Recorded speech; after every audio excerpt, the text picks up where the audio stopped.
Hey guys, Hey, how you doing? good. Try to get my camera angle. Yeah. Oh yeah, I see what you're doing. See, I got a little shot of the skyline there. It's nice. You must not have gotten much sleep. What's that? You must not have gotten much sleep. Oh, it's kind of hard to get sleep when you do this kind of travel. Yeah, You can hear me okay? The microphone's okay? again, you're a little blurry, and I Yeah. think that might have something to do with it trying to focus on. Well, it's still dark in the room. Oh, okay. Uh, Trying to decide whether I should turn some more lights on over there or not. Hang on a Hey, second. fine. Yeah,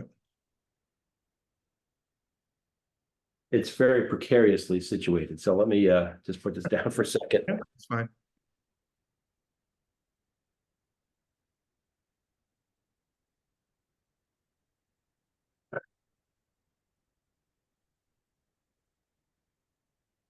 Is that better? And graciously started that program a few years ago. And but we're going to do this as a little bit different, program. So, my name's Mike Dow. I'm the president of the board of trustees, and I'm the moderator for this series as well as the sponsor of it. So, welcome to the series. David, were you going to say something? David Pearson, he's the head of school. Be happy to have you jump in if you had something to say. No, I was just waving at Greg. Yeah, Okay. we're excited to have Edward come to the school, and he was director of orbiter production and operations, and he basically put NASA back in space following the Columbia tragedy. And we're excited to welcome him as part of our Founders Celebratory Weekend, which will include a few other events as well. So it's great, and thank you all for being here as well. Thank you, David. I was going to say good evening, but I'm going to have to say good morning because I'm actually in Taipei, Taiwan right now, supporting our dual enrollment program. And sort of, I think it's kind of a fitting reflection of the fact that we're calling this our Global Alumni Series. And the whole point here is to, we have an amazing, somewhere between 5 and 10,000 alumni that have gone to MCI and are out in the world.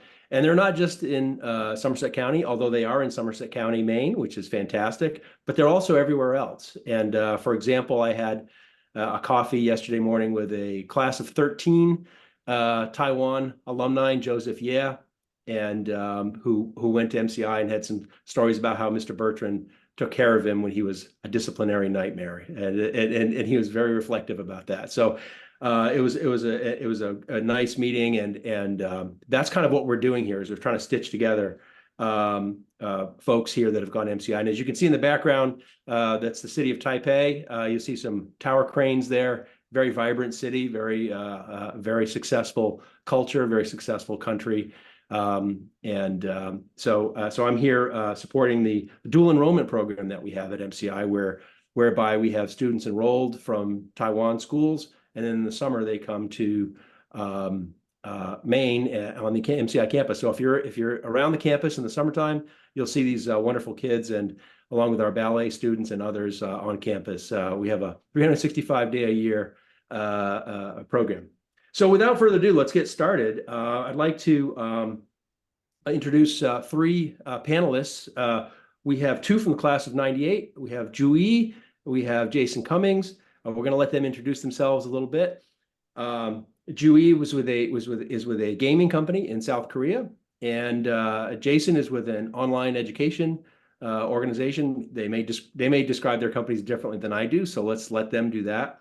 And then thirdly, we've got Troy Preble here, who is class of '84 with me, and is with a company called Connections. So we'll let them do a little bit of introductions, and then we've also got Adam Pomeroy, who's a faculty at MCI as a science teacher. And I think one of the things we do with this program is we connect our alumni to what's going on campus today, and our wonderful faculty, and try to capture some of their energy and input as we talk about the topics. The topics we've really been focused around the nexus of STEAM, science, technology, engineering, arts, and math. It used to be called STEM. We've added the A in. A lot of educational organizations do that now. And so we're here we're kind of focusing on those disciplines, and that's kind of a way to get our conversation going. So without further ado, why don't we get on with it? And Julie, how about we start with you and maybe a little introduction and maybe a quick vignette of your time at MCI and then we'll move along. Yep. So thanks, Mike. Hi, I'm Ju. Nice to meet everyone on the call. I was at MCI, I guess, sophomore year through graduation, so 96 to 98. And fast forward a few years, so college in the States. Ended up, I guess, my career in technology sort of started at Tencent, which is a sort of large gaming company. And also WeChat is another, I think, app that might sound familiar to you guys. But so after that, I went to Google for a while and helped game developers sort of expand their business in international markets. And now I'm at a company called Nexon, which is also another gaming company. And so I think a title that you might be familiar with is Dave the Diver. It's a console game, and you can go diving in the water type of game. But so and I don't really have a tech background, but I sort of am doing business development here, and so I think some people may have the question like, do you really have to have a tech education to be working in the tech industry? And it's I guess my answer would be not necessarily. I have very fond memories. So I went to all 3 years. I think I had a lot of classes that overlap with Jason. I'm sure he'll echo my sentiments that we really had a great time at school. Just many fond memories. It's hard to pick one. I think lots and lots of snow, and just snow days and students, faculty just felt very welcome, kind of a second home for me. So overall, just an excellent experience there. And I guess I'll turn it over to, Jason was next, maybe. So yeah. Jason. Yeah, thank you, Ju. So my name is Jason. Ju and I were classmates in the class of 98 and had probably almost all of our classes together for a few years. And so it's great to see you periodically here on Zoom from time to time. My trajectory, not unlike Ju's, doesn't begin in science and technology. And I think, I don't want to say it's a stretch to talk about the work I do as being tech related, but it's an interesting career path. I thought I was going to be a college professor. I was teaching at independent schools around New England and went and got a PhD in the discipline I was teaching. I was teaching Spanish language at schools. And so went the academic route. And somewhere along the line, it made sense to sidestep and do some instructional coaching supporting teachers for this consortium Global Online Academy that I work for now. And so basically we serve schools. We work with 140 some odd schools around the world by building and running online classes for students all around the world to take, right? And so typically those courses are courses that the average high school probably can't offer because they have 1, 2, or 3 students who want to take it, but you can't hire a teacher to serve 1, 2, or 3 students. But 140 something schools working together can do that. And so I think my contribution to this panel is along the lines of, even in today's world, even an academic in the humanities can find their way leveraging some entrepreneurial thinking around the way tech changes more traditional career paths and ties people together in interesting ways. My time at MCI is, it was a first home to me rather than a second, I suppose. My father was an administrator at school for a very long time. And so I grew up on the campus from the time I was 6 years old until I left home. And interestingly, I was thinking about this famously in my family, when we moved from Dover Foxcroft, Maine to Pittsfield, Maine, which is, 30 miles or so. I was 6 years old and I was nervous that I was going to have to learn a new language because it was so far away from everything I knew, right? And ironically, I ended up taking my career into learning different languages in part because of all the international connection I had with folks at MCI, which is quite unique, I think, in Central Maine. And now I, serve folks living and working all around the world in different countries, speaking different languages, not just 30 miles down Route 7. Well, that's interesting, Jason. I can't wait to hear more about it. And as you know, I studied Chinese and ended up in technology as well. So we've got some interesting stuff to talk about today. And let's go to Troy Preble. Troy. Sure. So I also had an odd career path getting into technology. I did start out in manufacturing, graduating from the University of Maine. I did a lot of work initially on programming machine language processing on high-speed equipment. And about 6 months into my career, the general manager called me into his office and said, "Our IT manager resigned today. You know computers. Can you work on them until we find a replacement?" So any of you that have ever been in the career know that 2 years later, I'm still doing both jobs. And finally, I said to the general manager, can I do one or the other? And decided to go down the path of technology, because at the time that I was helping out with all of this is when local area networks were becoming popular, and a lot of the first email systems. I mean, Microsoft Office didn't exist, so yes, I am dating myself. But it was interesting because I could see where technology was going, and was able to make that transition. Really, never looked back, and spent a few more years in manufacturing. But now I'm actually at a company that sells technology, both equipment itself as well as technology services. And I've been exposed to a lot of the emerging technologies, which just trying to keep up with them is challenging enough. But it's very interesting to see what's on the horizon there with all of these emerging technologies. I mean, you can't talk about AI now in any scenario. I actually saw a commercial the other day about I think it was a Braun toothbrush now has AI. So trying to figure where that is, but anyway. So but as far as my time at MCI was very memorable, and the memories that I take most is how engaged our teachers were with us, the faculty, across all of our different courses. Those are some of the best memories that I have, and the things that we did in all of our courses, I think were some of the best memories I had. And I happened to bump into my French teacher in Paris, and it was interesting because they were going over on I think a class field trip, and I was going over my first time in business, and just happened to bump into them. So it's also interesting where you can meet up with people across the globe. Wow, small world. That's really interesting. I want to hear more about that. But you also queued up Adam Pomeroy, who's one of our faculty, and I think that's a great cue into sort of the commitment that these folks have and the kind of stuff they're working on. Adam, could you maybe introduce yourself and talk a little bit, just kind of introduction about what you're working on with the kids and what you're seeing from your perspective? Hey everyone, thanks for coming tonight. Mike, how much do you want me to talk about? Do you want me to go into detail, or just kind of a brief overview? Brief overview right now. Okay, so I'm wrapping up year 16 here at MCI. I've taught a lot of the life sciences, so biology, environmental science.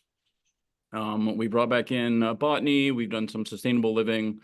Spent a lot of time with those things. About 4 or 5 years ago, the department head, Jessica Libby, was speaking with Mr. Robinson and I, and was talking about bringing 3D printing onto campus if we were going to be interested in doing that, and how we'd go about and kind of incorporating that and making it available for students.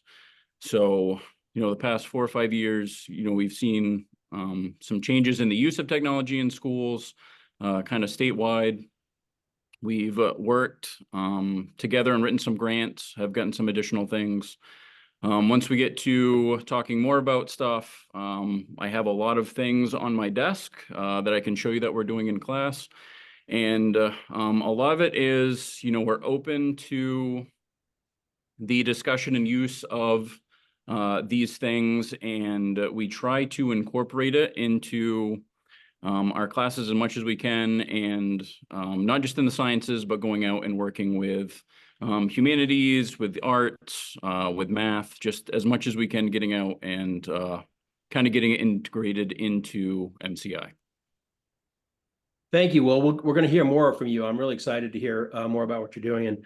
And some of that's kind of material science as well, right? You know, Dana Humphrey is going to be our graduation speaker this graduation this year, and he's a kind of a famous guy in Maine, from the University of Maine, and doing a lot of work with materials science. So I think what you're talking about is intersects a number of things. So it's really interesting stuff. We'll get back to it. So why don't we get started a little bit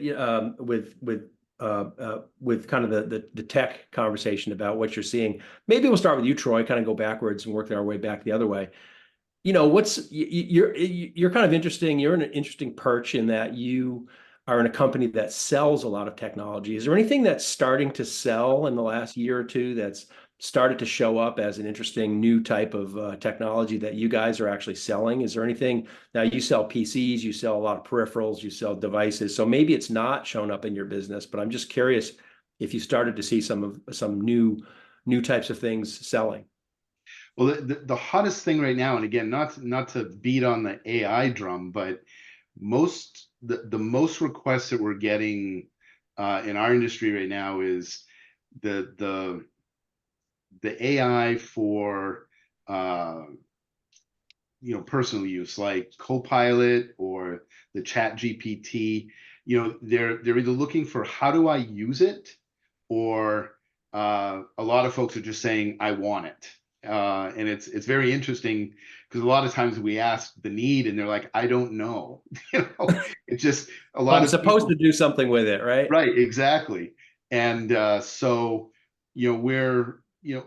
we've actually developed an entire organization just around the deployment of these tools. But that's really where our biggest focus has been, is more on the software side. But I was on a call last week where there's a lot of conversation now about newer PCs that are going to be coming out that are actually going to offload a lot of AI processing onto the PCs themselves versus these central systems. And there's already conversations about, companies wanting to get onto this so they can understand how the technology is even going to work. So a lot of strategy there and trying to understand. But those are the big ones. And you're not seeing as much of the typical PC refreshes that companies have done. They're really they're kind of this wait and see on how AI plays out, because that's really going to define everybody's strategy.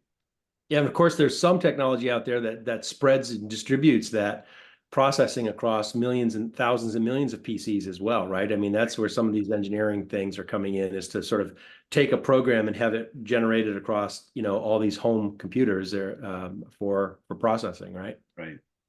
Yeah. You mentioned the toothbrush. You guys aren't selling any toothbrushes yet, AI toothbrushes. No. But it's just everybody's getting on this AI bandwagon. I really had to chuckle when I saw that. I don't know if it was Oral-B or Braun, but literally it said with AI on the side. And I'm like, yeah, what? Well, I think we mentioned this in our last session, but there's a whole category of employment emerging. There's a whole job emerging around prompt engineering, right? Yeah. Which is to say the phrase that gets AI to do what you want it to do in good language. It's sort of like, I guess you got to be like Hemingway or something. Like you got to do it exactly in a structured way. And so that's a whole thing that's happening. And of course, it plays to MCI's strengths with the humanities and the writing and the communication stuff that we do at MCI. So I think we're going to see a lot of that in the future, because the computer is going to take care of the code itself in some ways. So. And maybe I'll flip over to Ju. You're in a gaming company. I don't know much about gaming.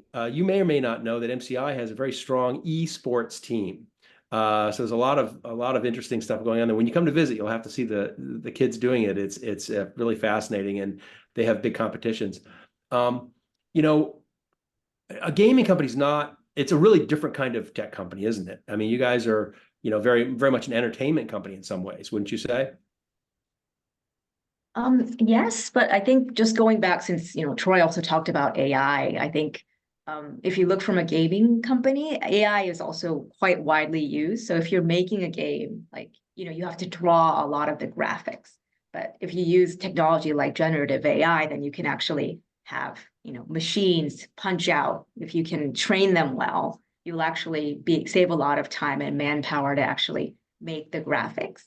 And also, like in games where you mentioned esports, but there's a lot of games where there's intense competition and like 1 millisecond of whether I shoot first or my opponent shoots first. Like in those situations, there's also a lot of hacking. And so like AI and other types of models are used to actually detect it. Is it really a person, or have they programmed a back row to hack, and actually act like a person, but they're not actually, a person who's actually playing the game. So there's many different applications of that as well. I think in a sense, we are also an entertainment company because we are going after the leisurely time, that people have, and they can choose it to watch a video or play a game or go outside and play sports. So it has, I think in Corona, the gaming industry was under very good times. And now that Corona is over, the industry is really feeling sort of the brunt of, hey, everybody actually likes sunshine and meeting physical people. So that's what we're dealing with right now. Interesting, interesting. Jason, I'm just curious, in the act of sort of being on the cutting edge of education, is there, and you can go off this topic if you want, but is there gamification of what you're doing? To kind of go off of what Julie was saying, are there teaching methods and theories that are evolving around how do you keep kids' attention? How do you keep them focused? How do you get them to use technology in a way that helps their educational process? Is that something you guys talk about a lot? A lot. I mean, we talk a lot about design for cognitive load and making sure that there's clarity and logical process through which students progress through their learning experiences. We also talk about making sure that the technologies we're using to connect students create more connection among humans rather than serve as a separator, right? A couple of things I'm hearing from other panelists here that really resonate. One, the trajectory during the pandemic and then post-pandemic about young people's desire to be spending their time online versus doing something else. We've seen some of the same patterns Ju mentioned in that there were a couple of years there where signing up for online courses among young people was going through the roof. And then there was a short period right after the pandemic where that was slowing a little bit as kids were like, gosh, I think I'd like to play soccer this summer instead or whatever. And I applaud that. Wonderful news, right? But it's picking back up again. The other is the prevalence and importance of AI and helping people think about where that all is leading teaching and learning and how schools and students should be grappling with that. We run consulting services for schools as a part of our program, and they're sending me all over the place. Schools booking half-day workshops on what's the ethical way to work with students, teach students how to use these programs, help them use AI to improve their learning experience, to grow more than they might otherwise have done, rather than simply to circumvent the learning experience, which is the first thing on teachers' minds. And so there's a high demand for that among schools. And then also we're trying to think about what that looks like on our end, right? We can do data analysis, qualitative data analysis on student experience and teacher experience that was very arduous and expensive before these tools came around. And now, it's not so hard for me to look at the feedback teachers are giving, look at the grades teachers are giving, and know that we're creating equitable experiences across hundreds of sections of courses, right? And so there are ways that teachers, educators, administrators can use these kinds of tools to enhance the learning experience. Interesting. Adam, you and I were talking a little bit about what kids are interested in these days, and you were describing a little bit, that it may even be true that technologies and some of it, some of the engineering stuff and some of the work you're doing might even give kids a pathway that's not exactly the college track, right? It might be a different track, and technology is a little bit of an equalizer in that way, in some ways, isn't it? If you learn something useful, you can apply it in different situations. Do you have any observations to share with us about how things are evolving from your perspective? Um, uh, in the state of Maine, being able to go to the technical colleges right now for free, if you've graduated in the past few years, has kind of opened up some different pathways, and some different opportunities for students. So as long as they graduate from that school, they don't have to pay, tuition. So, a lot of students are kind of looking for, kind of the trades, route. Good way to get their foot in the door, maybe get some background in some, other areas before they kind of go off.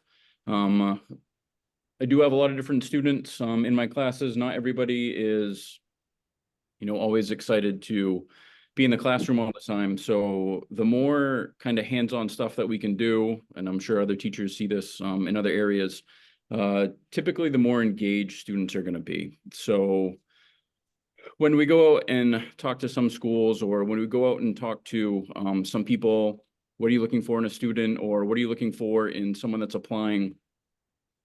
It's not necessarily the technical information that they want for kids to just get there and be ready to go. Some of it is have them be comfortable with trying out stuff and failing. And, if they do fail, have them look at it, have them make some modifications, test it again. Because when we get out in the real world, we know that when we're doing stuff, we rarely get it right the first time. And, being persistent, and also going out and just being willing to, put yourself out there and try and build on that is, one of those skills that people are looking for. Yeah, and I am very pro education. I grew up around very educated people, and I think it's extremely important. But I do think it's changing a lot, and I do think we're at MCI, we're working to figure out what that future looks like, and that tactile, that stuff. The program we're running here with Taiwan, as you can see, this is a big city here that I'm in, and most of these kids come from a very urban city existence, and for them to come to Pittsfield and MCI in the summertime and do the program that we do is amazing. I mean, I see the value of that sort of real world connection, and it seems like maybe that's kind of the theme of technology here and how crazy it's getting, is that we got to keep the human piece of it, and we got to keep the real world piece of it. In fact, all of you just said that to some degree or another, going through your introductory comments, that connection to the real world is super important. Troy, I know in your case, because of your technology work, you've traveled all over the world. You mentioned France, but I know you've been out here to Asia. I know you've been. I saw you in Switzerland years ago. You came to visit. So technology was a way for you to connect with other people. You had other technology staff working in other countries. So there is a connection between sort of the world and technology, right? And I hope we don't lose that.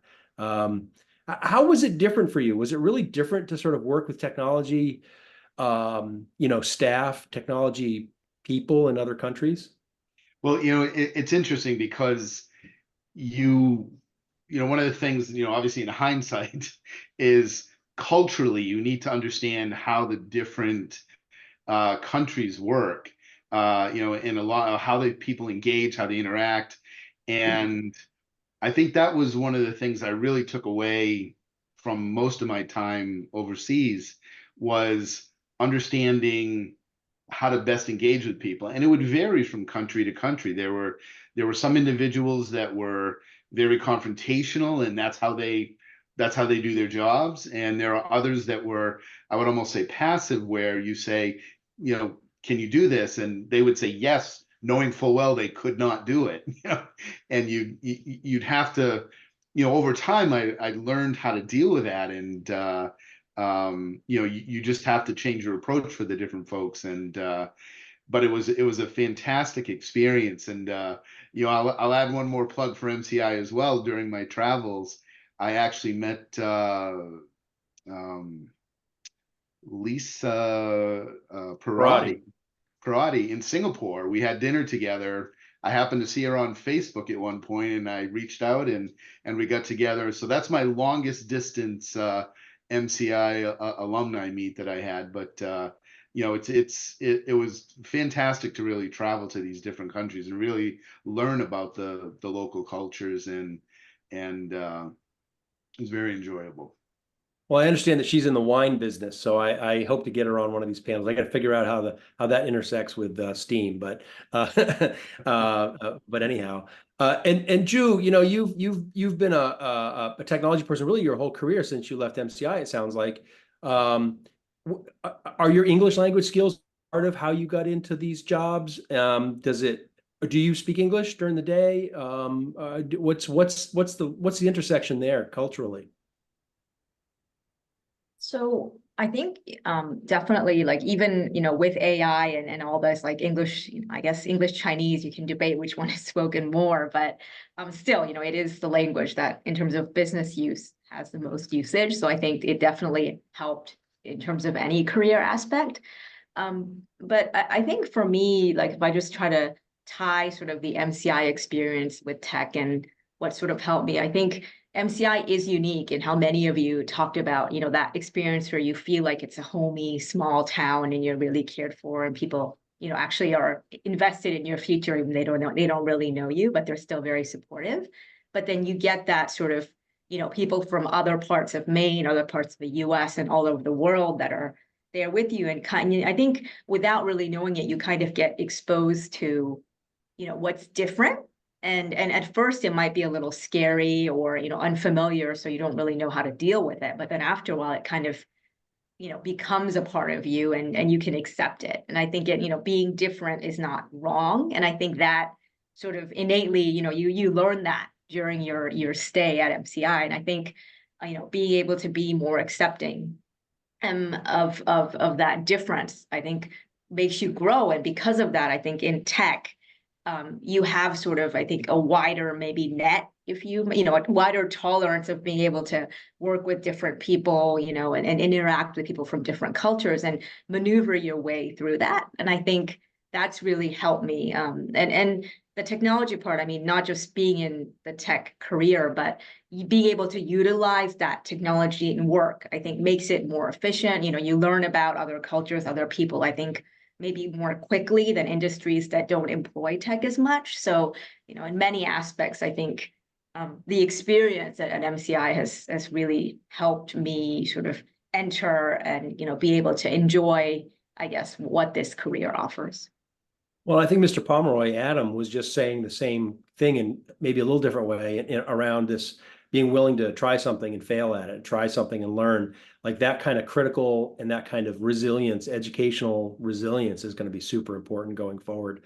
Just to give you a little anecdote, as I said, I had breakfast with MCI class of 13 alumni here in Taiwan yesterday, Joseph Ye.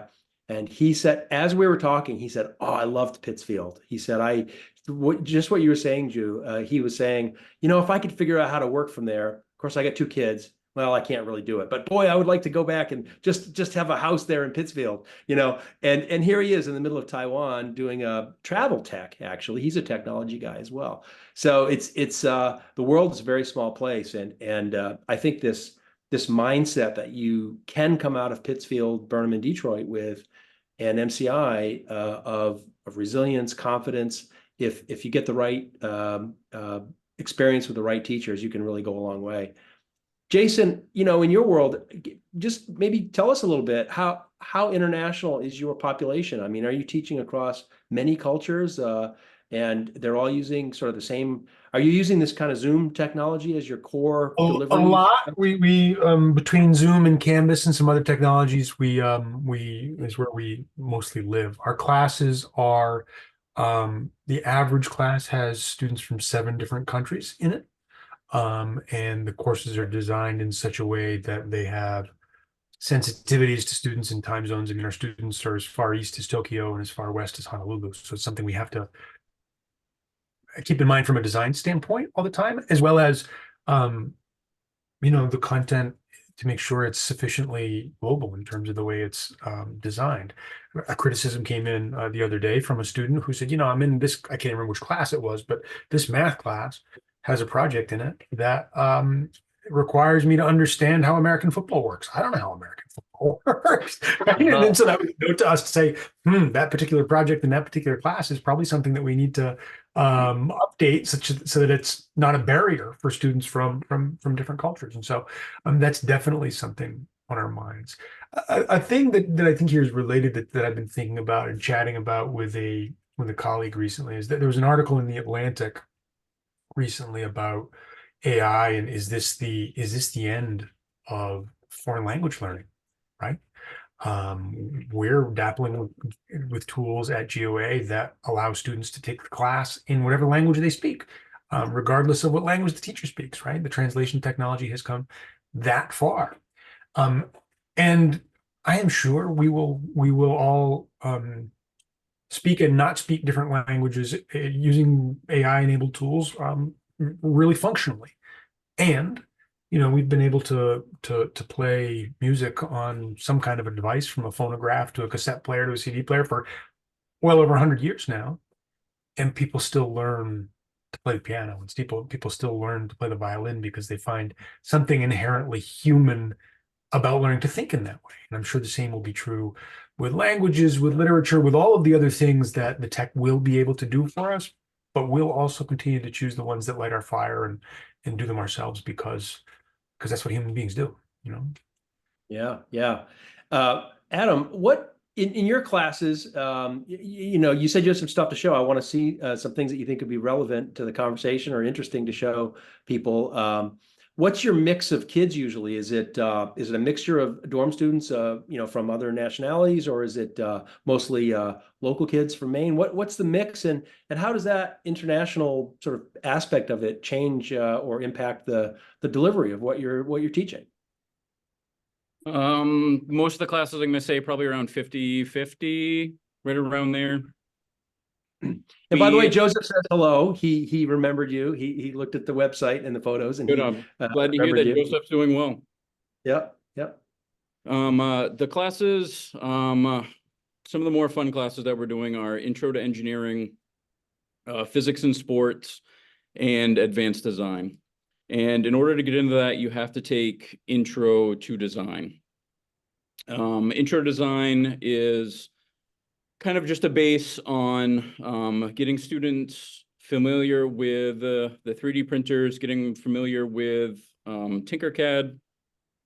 And then we also get them set up for design journals. And essentially, for all the science people out there, design journal is essentially a lab report. So what did you do? How did you do it? And how did we end up with this product for whatever they're designing? With Intro to Design, we encourage the students to go into Intro to Engineering, Physics and Sports, or Advanced Design, but they don't have to. And once they've taken Intro to Design, we open it up. So if they're in biology class and they want to do a cell model and they want to 3D print the cell model, they're more than welcome to come in. Or they're in one of their humanities classes, instead of having to do a project or make a model for whatever project they're kind of working on, instead of that poster, they can 3D print something and kind of go that route. So we open up the door once they take it for our students to do a lot of different things. So in Advanced Design today, speaking with the kids, I told them what I was going to be doing tonight and said, what should I show them?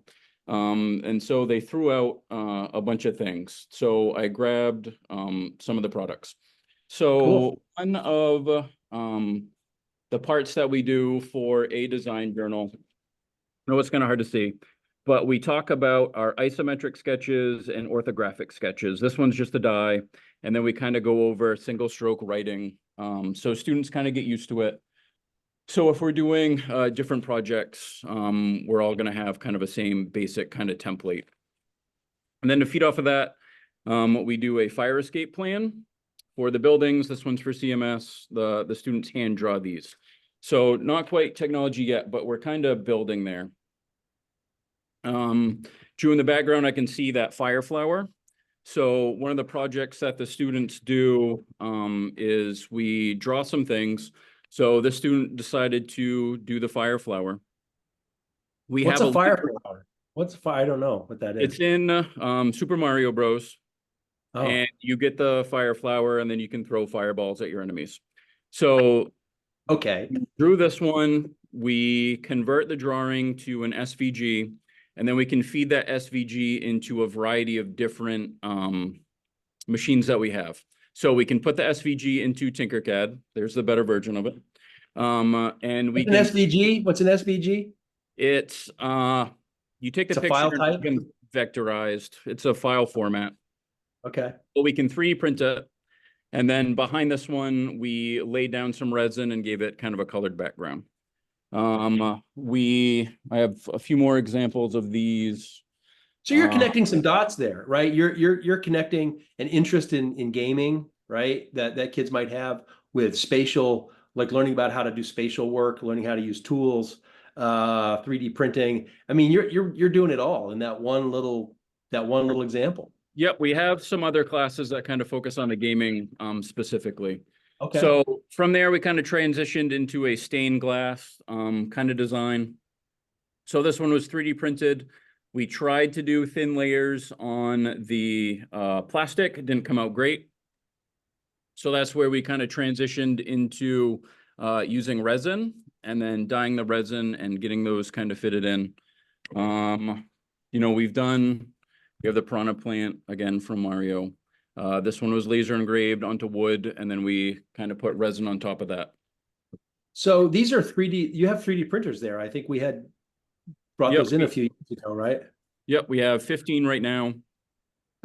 And we try to get the kids to use them as much as possible. Interesting. So 3D puzzle, the kids design the pieces. We do some spatial fitting, then the kids do some math. We need to make a box to fit the puzzle piece in as a container.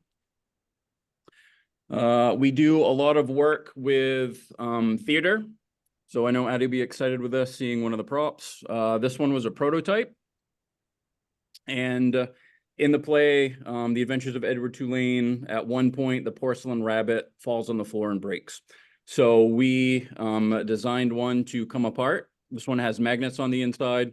So when it gets dropped, it shatters and goes onto the stage floor. And then the toy maker is able to reassemble it. And because of the magnets, they were able to do so. We Talk about STEAM. You got science, tech, engineering, it's hard for me to just focus on the technology. Yeah, you got it all. Yeah. So at one point, we talk about kind of the pixel art and the progression that we've seen, especially with video game consoles.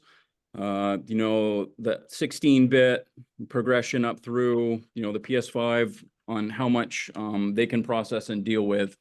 So the kids, we start on the paper, and then eventually, you know, we can 3D print. This one being Chewbacca, we stuck a magnet on the back, so, you know, we can stick it and use that in a variety of different things.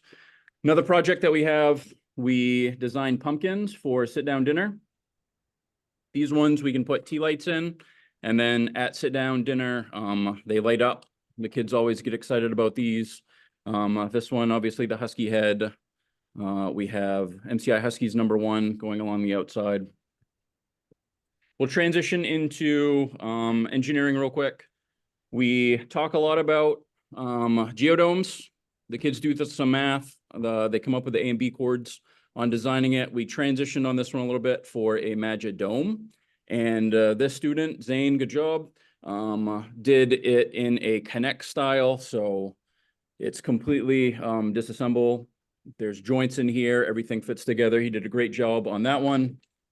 The other style was to make it kind of solid. And then this student did some face plates, and then we put these in. So just a different way. We kind of discuss and look at kind of what an emergency shelter would look like, how cool the geodomes are. During the summer STEAM camp, we went up to UMaine.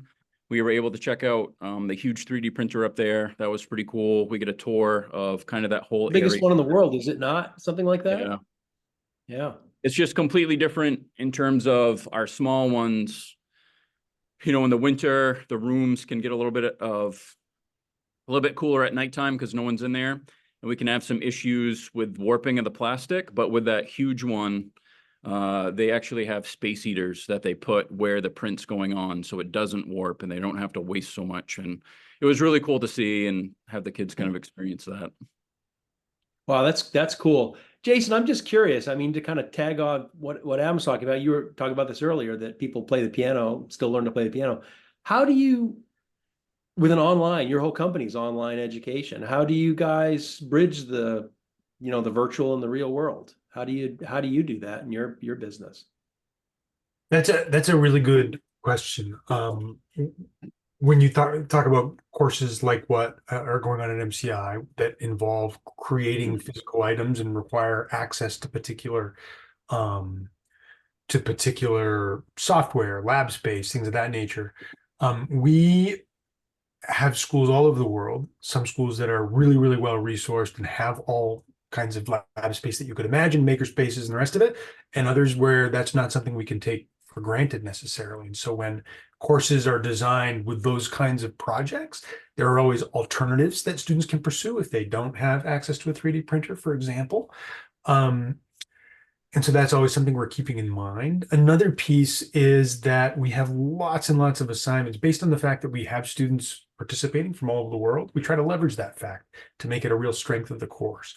So we run a program called the Global Capstone Experience, which has students doing capstone projects that are through the lens of the discipline that they're studying, but on the ground in their communities. And then they present out to classmates around the world. And so the idea is to take our architecture course, for example, students do real designs that they can put into place in their communities, wherever they are in their world, and address real issues going on there. And then the richness in students comparing and giving one another feedback and looking at what's going on, with homeless shelters here or with green construction there.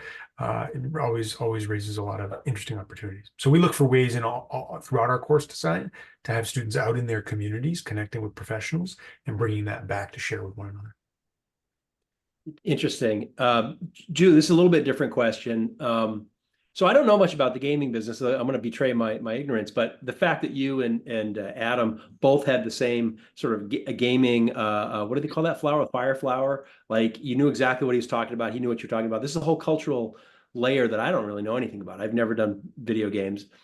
Does your company have to continually stay connected to youth culture and young people and kind of what they're interested in? And how do you do that? Do you know much about how your company does that?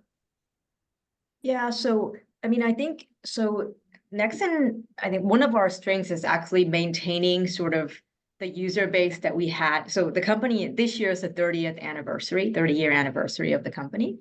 And I think, we've maintained sort of folks that were actually younger then and have grown up with the company over time. So they are sort of a big user base, but at the same time, as you mentioned, Mike, we need to stay with sort of what the younger generation is into and, what the trends that they like are. And I think, a good source of them is a lot of their parents or, a lot of their parents are actually employed here. So, we definitely utilize sort of the family that we have.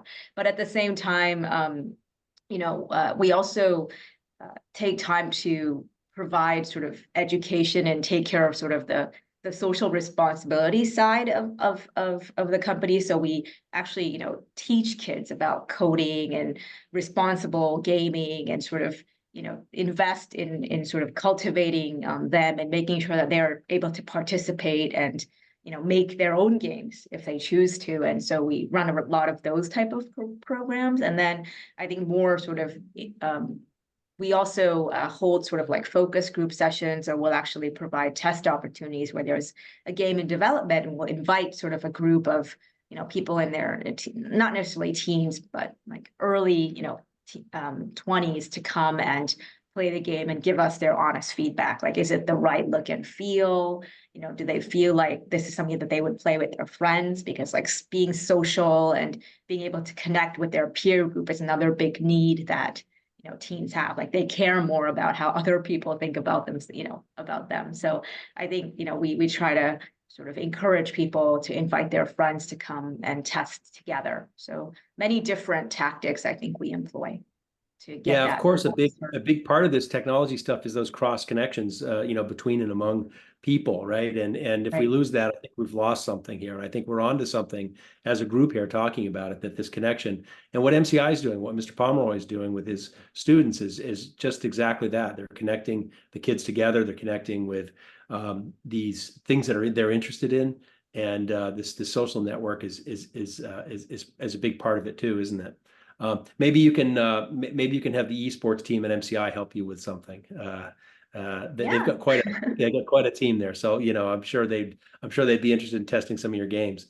Troy, I'm going to put you on the spot a little bit as we get ready to wrap up here in the next few minutes. I think we'll stop at the top of the hour, but I wanted to kind of prod you a little bit. What would you say is the last technology thing that you were pushed to learn? What was it? How hard was it?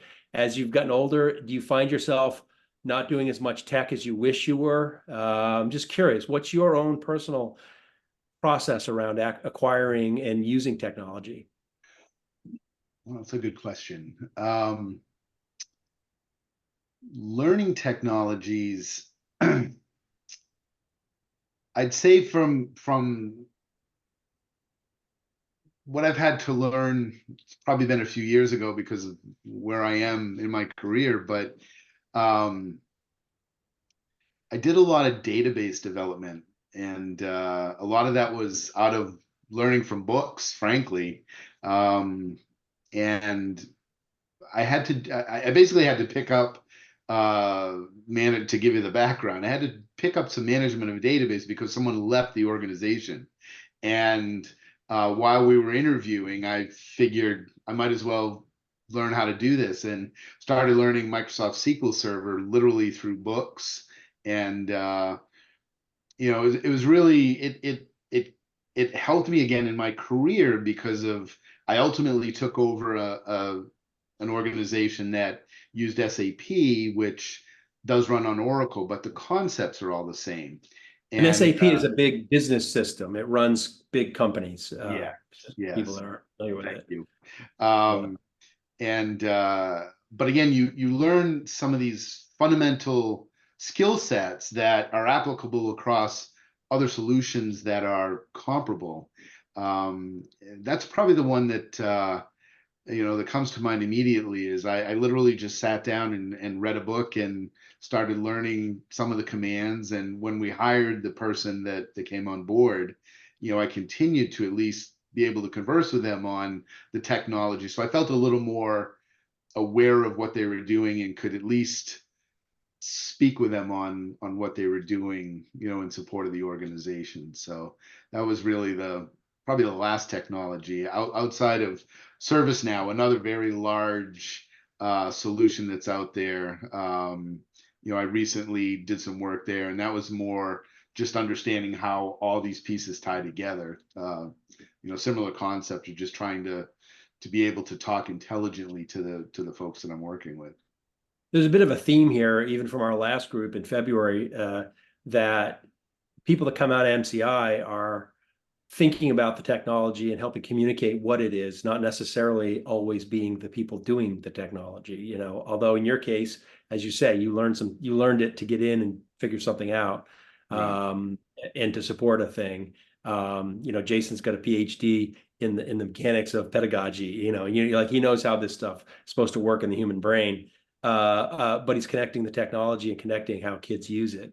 Mr. Pomeroy here is connecting the tactile world with these engineering and science concepts. I mean, it's great stuff. I mean, Adam, in your case, I mean, to be able to teach all this stuff, you sort of have to learn all these tools, or some of them anyways. What have you been learning, and what's kind of challenging you in your learning experience as a teacher? When a need came up for AutoCAD, I don't know, probably 12 years ago, I was definitely cracking open the books, and part of it is sitting down with the kids and just doing it with them. So learning about it, pushing it out there with the kids, and then troubleshooting, with them while we're going through it. Now, probably not so much a book, but jumping on YouTube and being able to watch and do it along while somebody else has been super helpful. Once we started doing one-to-one with the iPads, it opened up a lot of different opportunities for us in terms of design. and kind of getting that in with the classes that we're teaching. So Shaper 3D is something that we can do on an art. We can do 3D modeling, but it uses an Apple Pencil, and it's just a new language in terms of how we put things together, how we subtract things, and making that. And I think that willingness just to, work and learn with the kids is important for what we're doing, but also being able to provide them opportunities. So students that had graduated in the past came back and talked a lot about SketchUp. So in advanced design, we started kind of incorporating that more. Kids go out and work in those jobs, and they, try something new and think that it works better, and they, let us know, and we're able to provide that for the kids. And there's just some time, just got to sit down and do it. Sometimes it's in the summer I'm doing it, or on the weekends, or get a few minutes and want to try something new. If it's going to work better, great. I'd like to share that with the kids. Well, that kind of mentorship is what we've all experienced with teachers at MCI, and so thanks for continuing to do that. That's quite a gift you give the kids. So thank you. Ju, over to you. What have you had to learn do you have to learn these games? Do you have to learn like new parts of the business in your world? What is your learning experience like? Sure. So actually it's kind of ironic because the new thing that I'm trying to learn right now is another language. So Jason talked about, speaking languages, but it's actually Japanese. So I speak, I'm Korean, and English, I can sort of cover the Western world. And then Chinese, because of my work at Tencent, like I have a working ability of the language. But Japanese, I think if I had that, it feels like, doing business development, sort of connecting all the different global companies. Like if I had mastery of that language, I think it'd be really helpful. So I'm trying to learn it, but unfortunately not as motivated. And I think we talked about, AI helping with translation, but I think what AI isn't able to capture nuance or sort of cultural context. And I think in Asia, well, all parts of the world, it's very important that, you say yes, but you're actually meaning no, or you say no and you actually mean yes. Like that kind of, I think, cultural nuance is not captured through AI yet. So that's why I'm trying to learn the language, but not quite there yet. I keep trying to write, and then after 10 lines of writing katakana, I'm like, okay, let's not do this. So that's where I am. But I think in terms of technology, what's cool and what is sort of motivating about staying in the industry is there's always new concepts that pop up, and you sort of have to be willing to go out of your comfort zone and know what that is. So how do these AI concepts apply to gaming? And even though I'm not a developer, like I still have to be able to talk about it in a way that other people in the industry can recognize, okay, she actually knows what she's talking about. So, more through interacting with developers, people who publish the games, graphics, just all different people who are in different functions of the company. Like I do a lot of, as much as external partnerships, like a lot of internal partnerships I have to develop as well. So I think, there's obviously sort of internet searching and sort of reading books as well. But at the same time, just people that have done this for, tens of 20 years, like I'll go talk to them and try to learn at least enough so that I sound intelligible when I'm talking to other people. Well, we all learn from each other, and that's again another optimistic note here about this technology stuff. And maybe we'll get darker and scarier going forward, but I think you're right about that. Jason, in your case, what are you learning? What are you working on these days? As a person who comes out of the classroom and into a kind of more, let me rephrase that. I was going to say into a more entrepreneurial kind of work, but I don't know that there's much of anything more entrepreneurial than being in the classroom, designing to engage students on a day-to-day basis. But it's almost like I'm getting my MBA on the run. I'm not actually doing an MBA, but all the questions around management and leadership and budgeting, all that stuff that one doesn't need when you're working in the classroom very intensively with students. When you shift over to managing an education company, you do need some of those skills. And so it's been a lot of learn on the fly, a lot of trial and error, a lot of talk to people who've done the work before you, and pick it up as you go along, like it's the case with almost anything. And yeah, as Troy mentioned, as June mentioned, I still like books quite a lot, right? Yeah. The old page turning. There's something to be said about no alerts, no bells, no nothing, no video, like just me and my brain and the book. You and your brain in the book. I mean, I think there's a lot to be said for that, and I think we'll stop there. But I thought I might just see if we had trouble with this last time. The technology didn't work for us, but I don't know if we have anybody who's on the call for participants that had any questions, and we do 10 or 15 minutes of questions. Is anybody online? And I don't know exactly how we're going to do that because I don't see that they have the hand raising functionality here. So somebody can jump in if anybody would like to ask a question or has any comments to make. Hey, Mike, this is Pat Jordan. Can I jump in real quick? Hey, Pat. Yeah, How sure. you guys doing? Hey, I just wanted to make a comment to Adam about his teaching approach to the kids, that progressive building up from ideas to communicating it to people to documenting it. That is exactly what we need in the engineering organizations. I spend a lot of my time teaching my young engineers who come out of college those concepts that you are teaching your students in high school. So thank you very much for teaching them that at an earlier age. Yeah, we're trying, and thanks for that feedback. That's what we're looking for. That's good stuff. Good stuff. And Pat, remind us, you work on escape chutes on aircraft, right? Yeah. Now that's what I'm in a division of Raytheon called Collins Aerospace, and we basically build everything that goes inside the airplane. So the Boeings and Airbuses, Embraers, and those companies, they build the aircraft and we put everything inside them, from avionics to wheels and brakes to evacuation slides, seats, and things like that. Good stuff. And these kind of skills are super valuable. Right there in Pittsfield is Chimbro, right? And they build a lot of things. They build bridges and power plants and all kinds of stuff all over the world. And those kind of skills are valuable for organizations like that as well. Exactly. And my company, when we were United Technologies, we actually had a small facility right inside of Pittsfield. Interesting. Yep. Well, that's the backflow that we'd like to see more of too, as well, right? Getting some economic development in Central Maine to get some jobs going and these kind of skills put to work. So, Thank you, Pat. Anybody else have a question, comment? Thank you, Pat. Go ahead and jump in if somebody wants to. Go ahead and jump in if you have any questions. You have to unmute yourself, I think. And it's okay. It looks like we don't have any. Yeah, wait a minute.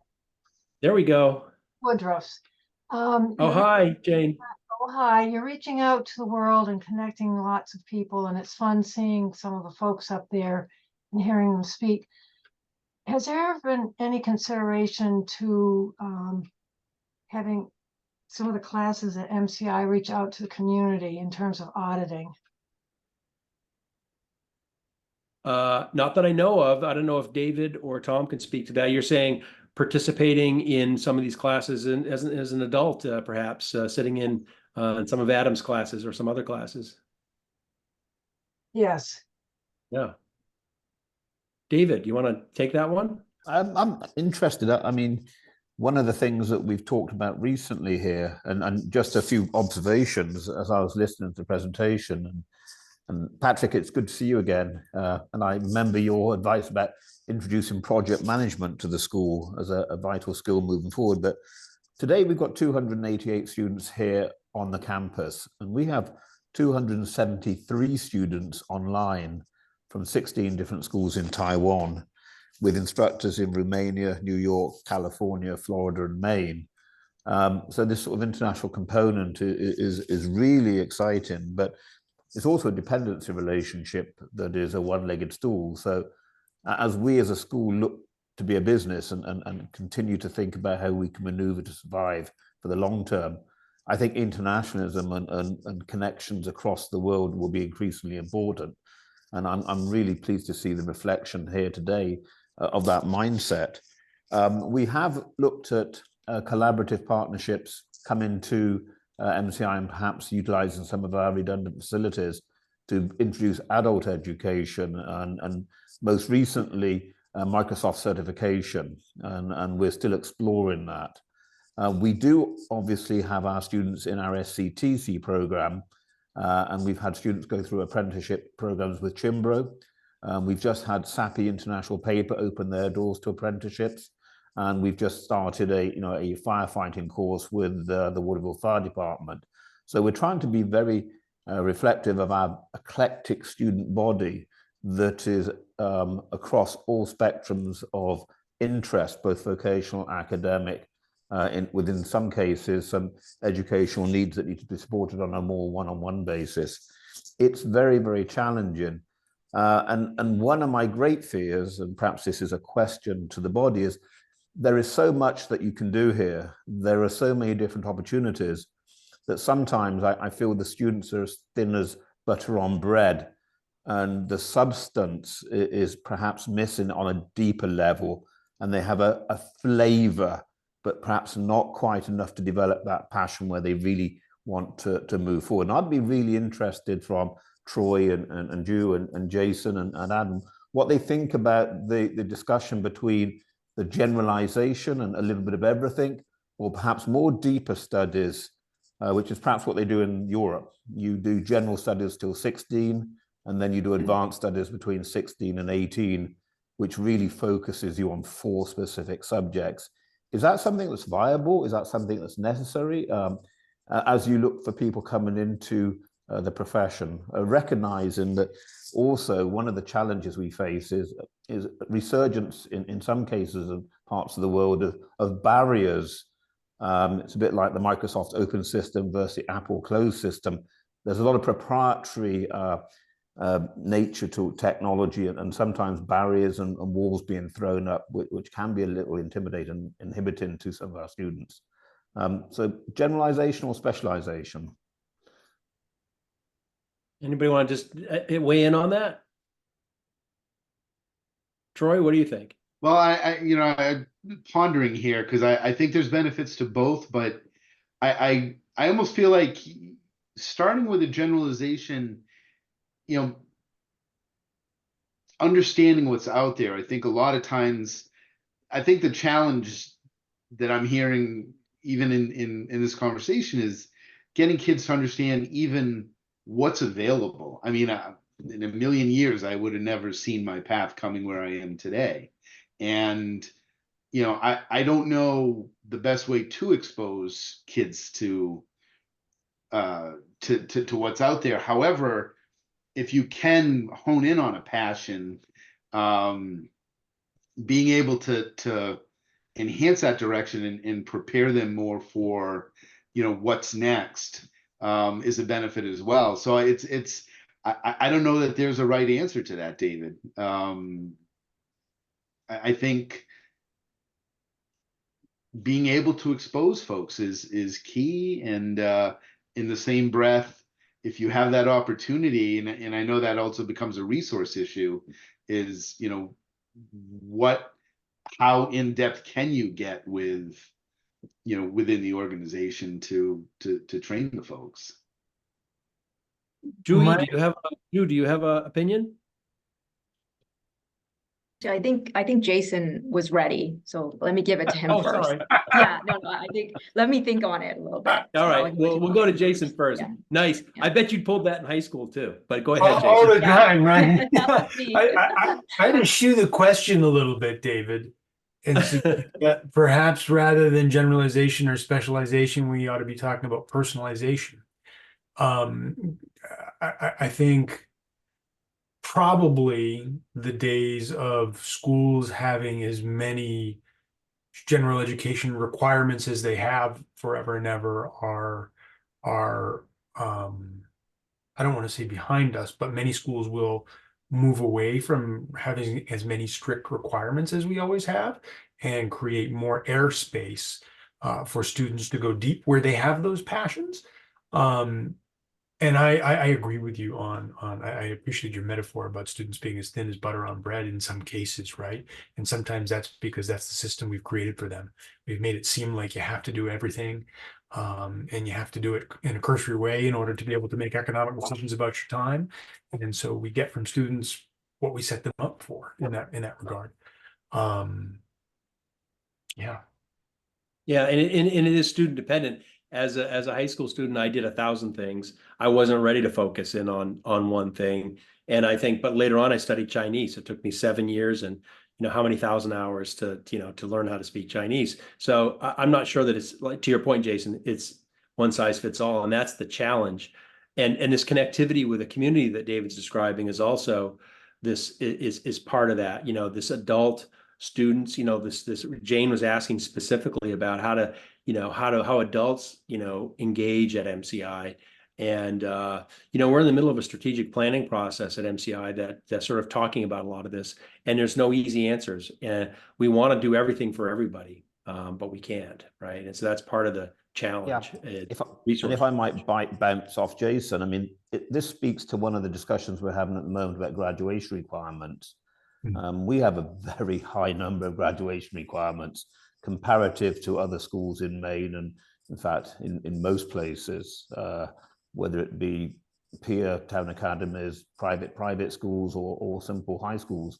And in some cases, students are doing courses simply to get a tick in a box, whereas maybe they're interested in something else, and the ability to follow those passions. And as Ken Robinson said, if you're going to be creative and you're going to follow your passion, you're going to be more engaged than simply doing things by rote. So it's perhaps there was a little bit of method behind my madness in the question. That I'm very much on the side of less is more, so that people can really try things at a younger age and then begin to focus a little bit more as they develop some awareness of what really interests them. But thank you for that, Jason. I do concur. Thanks for the question, Jane. There's a lot of that. There's a lot of movement at MCI right now around what we deliver, how we deliver it, and who we deliver it to. So thank you for that thought. Any other questions from the audience? Ju, back to you. You ready to answer something? I don't want to put you on the spot or anything. You had Jason run cover for you for a little bit there. I think, no, I just wanted to say, I think when I look back to my high school days, I think when you're younger, I don't know, and again, I totally agree. I think it's gonna be, student by student, and how best can we cater to an individual's needs. But at the same time, if you ask me then, do you know what you want to do or what you like? I think it was a much harder question than answering, do you know what you don't like? So maybe if there's a way to sort of be able to weed out maybe some, I think again, in life, we don't always get to do what we like, right? We have to deal with many stuff that we not necessarily, like.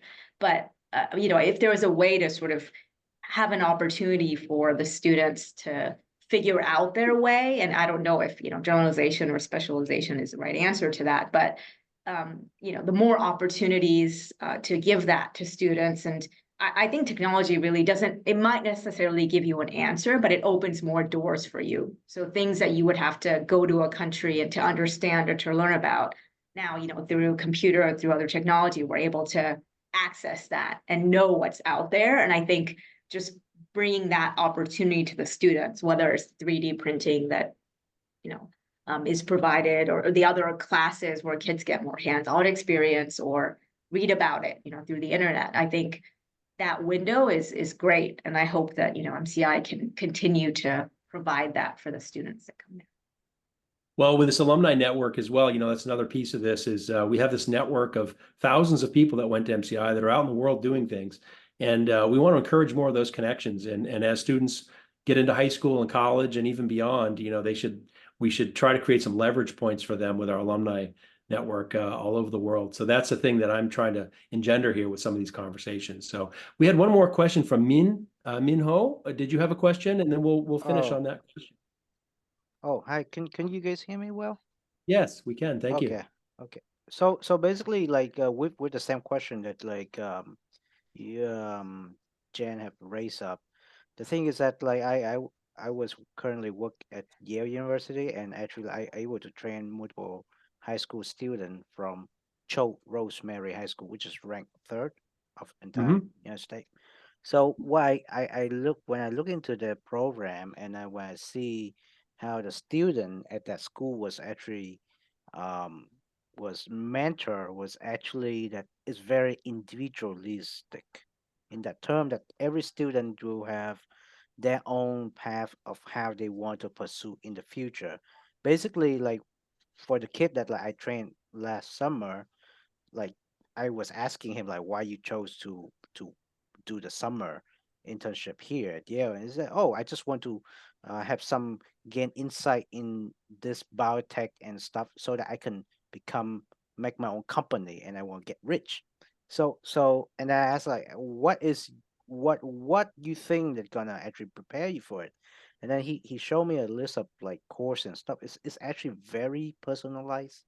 It's less of like what of we study back like with a lot of general requirement, but nowadays it's more like specialized around the student needs, and it would be on more of the shoulder from Adam to guide all the student, because he will have to bear roughly 288 students or kind of like that. So that's why I think that that would actually lead them to understand what they want to do. Because at back then, when same as everyone else asking me like what would I cannot even envision what would I be after 5 or 10 years.